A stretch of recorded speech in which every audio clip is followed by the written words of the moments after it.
What's going on, guys? Car Review Guys here. My name is AJ, and this week for a press vehicle, we have the 2025 Toyota Camry XSE. If you are new to my channel, thanks for watching. We are over 22,000 subscribers right now, and if you're not familiar with the format, let's just go ahead and go through that. So we're going to start with a cinematic, usually 60 seconds or less. We're going to walk around the exterior, talk stats, figures, stuff I feel like you guys would want to know. Then we'll jump into the interior, and then we'll be taking it on a drive. So feel free to go wherever you would like in those, in that order rather. But nonetheless, let's go ahead and jump right on in. Let's roll.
Hopefully you guys enjoyed that cinematic. All right, this hybrid XLE, and if you're unfamiliar with the 2025 Camry, they are all a hybrid variation.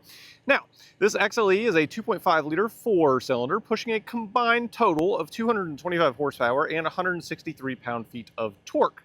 Transmission is an ECVT. Drivetrain is front-wheel drive standard, or you can add for roughly $1,500 all-wheel drive. Curb weight is around 3,682 pounds, which is going to be pushing it from 0 to 60 in about 6.8 seconds. Now keep in mind the weight will change depending if you have front-wheel drive or all-wheel drive. MPG is 48 city, 47 highway, with a combined average of 47 MPG. Gas tank size is 13 gallons. Now let's touch on dimensions. 16.1 feet in length, and also your width is right about 6 feet. And then your ground clearance is 5.4 inches. Pricing, I assume, is important to everybody. Pricing starts at around $28,700, and that is on the base LE. Tester today is $41,770, including the destination charge. While we are in the rear, the one thing that I will point out, it is only on one side for the dual exhaust. There is nothing on the other side.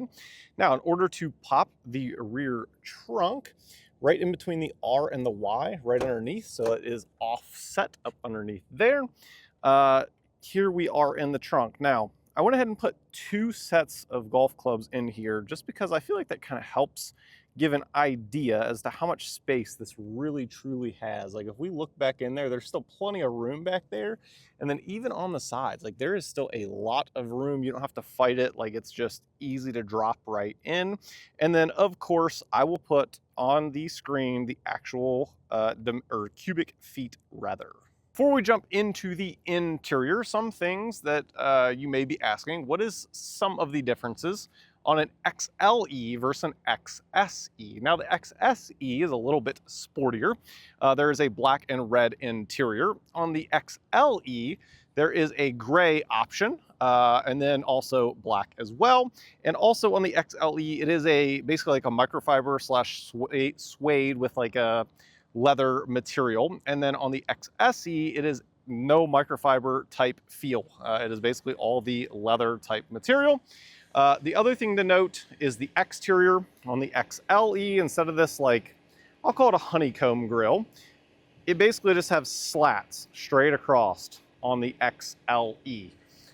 There's also a different wheel option from the XLE versus the XSE. You can see these are the XSE, which is like a, I don't know what you call it, gunmetal gray, essentially, is what is on the XSE, as you can see. And if we come back here, I should be able to find the tire size so that you guys can actually see it. It is right there, 235, 40, 19s. All right, I test every single vehicle, whether it's easy to get in or not, front and back. I am 5'9" if you are new to this channel.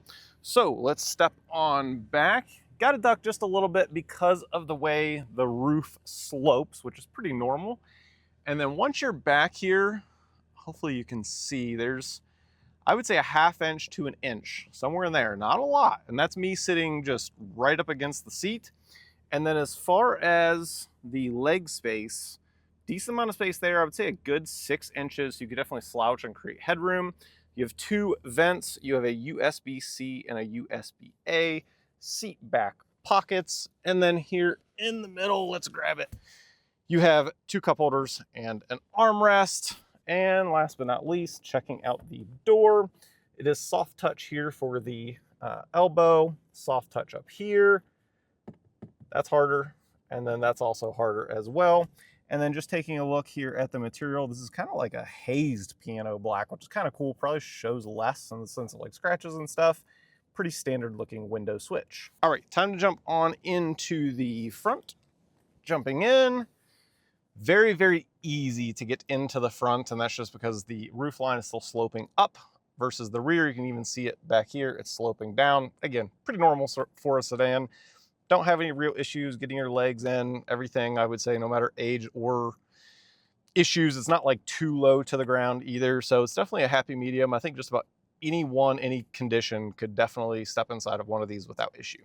Now, we were already kind of talking about some of the differences between an XLE and an XSE. One other difference, which to me doesn't quite make much sense. Technically, the XSE now is above the XLE. And on the XSE, so far to date, you can't get memory seating, but you have full on, like I said, there's no suede or no nothing, but you can't get memory seating. You can only get it on the XLE. So I'm not quite sure why they don't offer that on the XSE. You would think they would, maybe next year, maybe an improvement. Nonetheless, that is another difference as well. But while we are on the interior, let's go ahead and take a look. Now, up here, I don't know if you'll see it through the camera or not, this little fella here. Sometimes it'll show like a pinkish red. You cannot see that in person. It may or may not show up on camera. It's hit or miss. With that said, it basically is watching your eyes to make sure you're paying attention out on the road. Now, if you don't like that kind of thing, you can turn it off in the settings. So it's totally up to you whether you want it or you don't. Now, you have a fully digital instrument cluster, which is nice. You also have heads-up display out there, which that's also super nice to have. And then you have a nice big screen. If you've been in any Toyota or Lexus in the last couple of years, it's a very standard system now. I'm just touching a few different buttons here just so you can kind of see what you're working with and the times it takes to select it. And I think it's pretty responsive. I don't have any issues with this infotainment. Now, moving on down, you have heated and ventilated seats and a heated steering wheel, which is located right there. It's this little down button. You have 2 different settings, as you can see. You can leave it on auto as well. I had it on this morning to test it out. And speaking of which, it is warm all the way around. There is no spots where it is not heated. So that is a nice touch for sure. Turn this heated seat off. It is definitely toasty now. Dual zone climate. Further on down, you have 2 USB-Cs, a USB-A. You have a wireless phone charger. You can see down here you have the sporty pedals on the XSE as well. Standard gear shift. And then we've got Eco, Normal, and Sport. And then you have your auto brake hold. You can go into EV mode. You don't get too far on that, but nonetheless, it's there. And this is not a plug-in hybrid, so it charges itself. You can see the little battery located right there through regenerative braking. And if you want like higher RPM, sport mode, stuff like that, it'll recharge. Taking a look in the center, it is definitely a nice big size. You could probably fit, I don't know, like 4 tissue boxes in there. I don't know. It's pretty good size, honestly. Working our way up, you have your HomeLink system here, 3 different settings for a garage door. And then we have a panoramic roof. You can take a look at that. Definitely looks pretty good. Last but not least, let's just touch on the steering wheel. You can see your volume toggle is over here. This is all of your different screen settings. You can change stuff. You have adaptive cruise control, and you also have lane centering. Lane centering does work quite well. So all of that, no issues there. Last but not least, before we get on the road, it does have a JBL sound system, which you can see located right up there. And a lot of the features that I've mentioned is not necessarily standard. You'd have to grab. Toyota really breaks it down. I believe it's like 3 main packages. And if you get the highest package, which is like between 4 to 5 grand, it literally encompasses like all kinds of features. There are a lot in the package. So if it's me, I'm definitely optioning it just because you get so much for what you're paying. But nonetheless, feel free to go on the website builder and you can absolutely go through anything. It's very, very straightforward. Toyota does not make it complex like some OEMs seem to do. All right, without further ado, let's get this out on the road. As we get this XSE out on the road, my first impression was definitely a little bit more giddy up than previous Camrys for hybrid. Right, you got to consider the 6-cylinder is no longer in the Camry. So if we're comparing the previous gen hybrid to the hybrid now, this definitely has a little bit more pep in its step. You can feel it. And of course, the 0 to 60 is looking right at around the 6.8 mark. And I most certainly believe that with the time that I have spent with it. Now, as far as the hybrid system goes, I know that's important to many people that are going to be looking at this car, and mainly because they want to know is, and previous hybrids, not necessarily even the Camrys, but just vehicles in general, if you have experience with a hybrid, they maybe weren't the most seamless. You could definitely tell when they kick back and forth. And Toyota's done a pretty good job. They usually do. They have for quite some time, honestly. Now, with that said, can you tell when it flips between battery and motor? Yes, you can tell. Now, to me, the lower the speed you are, right? Like if it cuts off at like, let's say 15 miles an hour or whatever, you can feel it a little bit more than whenever you're going, 30, 35, whatever the speed is, just a little bit higher of speed. You can not feel it quite as much. Now, as far as noise goes, there's not too much noise. I have 3 categories for noise. You have wind noise, you have tire noise, and you have powertrain noise. The powertrain noise, I don't know if it's the motor or more the ECVT, but you can hear it. I mean, it's certainly acceptable, but you can hear it. It's there. As far as wind noise goes, I think they've done a really good job. They keep refining these things just year over year, and it's quite good. Tire noise, I think it's a little lower than what I honestly would have expected for a vehicle in this price range. I think that's really good as well. Like out of the 3 categories, if I could pick one to improve, it would be the powertrain noise. And again, is it that bad? No, it is not that bad. Throwing it in sport, let's just see how we do here. It will spin wheels, being the front wheel drive model. But again, it's got pep in its step. You can still get out in front of people. Like I just don't have any issues, especially considering, like, let's keep in mind for this front wheel drive model, we're getting like 48, 47 mpgs. And you're doing 0 to 60 under 7 seconds. It's come a long way. You used to get gas mileage and a car that felt like a hazard on the road because it was so slow. And now you have a car that is like a normal car back, 10, 15 years ago. So they've come a long way in technology, and it's just amazing that you can have a car that doesn't feel dirt slow, like it actually has some pep, and still get insanely good gas mileage. Now, we're coming up to the cattle guard here. We do it every week for suspension and noise. Here we go. Suspension, good, no issues. Noise, very well maintained overall. Again, very happy in that category. Let's go ahead and set our cruise. And again, for this testing purpose, we have lane centering set, have both hands just near the wheel, but just see how it does. Staying pretty dead center, don't have much issue there. Adaptive cruise control, don't really have any issues. And we're coming up to like just this little bend in the road here, and let's just see how it does. Again, hands just off, just so I can see what it does. staying dead center. Now this will be interesting. The line kind of splits just a little bit. Oh, and it handled it like a champ. That was actually really, really good. So as far as those systems goes, very good. You do have to have the cruise control set for true lane centering. I wish, again, you could not have it set and it still work. There are other OEMs that do, but again, I'm just nitpicking. Other than that, it works very, very good. Let's test our blind spots. Over to my left, no real issue. Over to my right, really, I mean, the back like pillar maybe, but then your mirror is in play, like you can see a car there.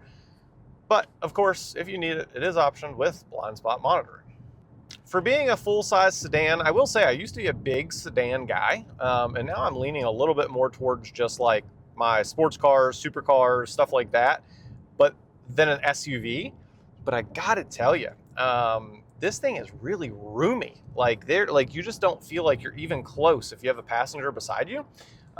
It's really, really spacious. And again, the trunk I already showed you. I've got 2 golf bags back there that fit easily, and I could easily fit a couple of pieces of luggage as well without issue. It has a nice big spacious trunk, and even interior, it feels really spacious.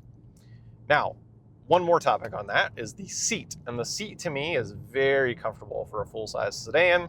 It's like Goldilocks. It's just right where you want it to be. You don't want these like big bolsters that like you feel snug in.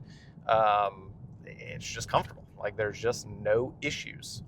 One more time touching on noise. This is one of the bumpiest and noisiest roads in this area. And I'll just be quiet for a second. You can hear it, but it's very maintained. So I don't know if it'll come through or not. The mic is located obviously here. It's a wireless mic. But I'm impressed, honestly, overall. There's only a few minor things that I would change. And again, here's me nitpicking, and basically what it would be the cruise control not having to be set for lane centering. I wish that you could get gray interior on the XSE, and I wish you could get memory seating on the XSE. Other than that, like to me, this car is just, I wouldn't change anything. Like it really is that good. Every single model that comes out, I think they keep improving the Camry, and to me that's pretty impressive. Here in a second, we're just going to test its performance a little bit. That'll be the last little segment in this review. Got a little S-turn, so we just went ahead and threw it in sport mode. It's not what this car is all about, but let's just see here. Nothing there. We got cars galore coming here. Gotta wait just a second. All right, here we go. Foot to the floor. And again, it's got some pep. Like we're getting after it now. I don't know if you can see the water bottle, but that'll be like the true tail. On the brakes, on the brakes, on the brakes, on the brakes. Coming around, brakes a little bit, brakes a little bit. Oh, we got some G-forces coming in hot, accelerating, and then on the brakes again, on the brakes again. Oh, whenever I jammed them that time, slid just a little bit. I mean, for a car that gets literally 47, 48 MPGs, and you're gonna get performance like that, that's pretty impressive. Again, if you're looking for a comfortable, just daily type sedan, and once again, getting that good gas mileage with having some pep in the step, definitely not a bad option. A lot of features in this thing too. So next video is going to be 5 things to love, 5 things to improve. You got a little sneak peek as to some of the improvements that I would make, but again, it's just nitpicking is what it is. And as always, I hope you guys enjoyed. Over 22,000 subscribers. Seriously, thank you guys. And as always, I'll catch you guys on the next. Peace.